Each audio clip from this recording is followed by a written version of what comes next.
ঢাকা মাওয়া expressway যেন দুর্ঘটনার hotspot. প্রায় 5 বছরে এখানে 166 মৃত্যু ও কয়েক হাজার আহত হয়েছেন।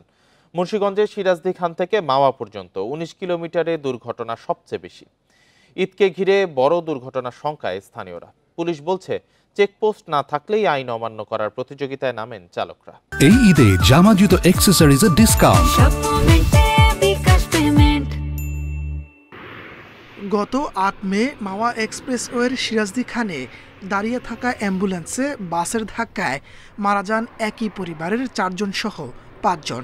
এর আগে 27 ডিসেম্বর টোল প্লাজায় দাঁড়ানো প্রাইভেট কারে বাসের চাপায় নারীসহ 6 জন নিহত হয়।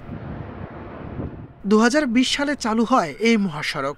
সেই থেকে চলতি মাসের 9 তারিখ পর্যন্ত 1000-এর বেশি দুর্ঘটনা হয়েছে। প্রাণ গেছে 166 জনের, আহত হয়েছেন কয়েক হাজার। এসব দুর্ঘটনার বেশিরভাগ ঘটেছে সিরাজদি খান থেকে মাওয়া পর্যন্ত 19 কিলোমিটারে।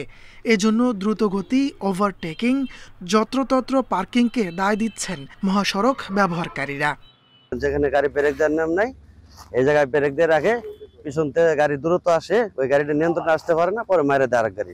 এই রোডের মধ্যে দেখা গেল গাড়ি থামাইয়া একজনে কাজ করে, প্রশাসনের কোনো বেরোতা নাই।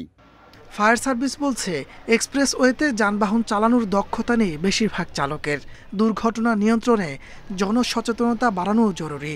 পথচারীরা ফুটওভার ব্রিজ ব্যবহার না করে, ওভারব্রিজ ব্যবহার না করে সরাসরি রাস্তা পার হয়, এবং যে ট্রাফিক ব্যবস্থা আছে সেটা তারা প্রপারলি মেনটেন করে না, এবং যানবাহনের যে পরিবহনের একটা নীতি আছে সেটাও তারা মেনে চলে না।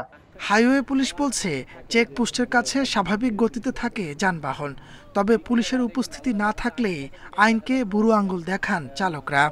বেপরোয়া গাড়ির বিরুদ্ধে আমরা কিন্তু মামলা দিচ্ছি, ফিটনেসের বিরুদ্ধে মামলা দিচ্ছি, ড্রাইভিং লাইসেন্স চেকের মামলা দিচ্ছি, আমাদের ওভার স্পিড যেটা আছে সেক্ষেত্রে মামলা দিচ্ছি।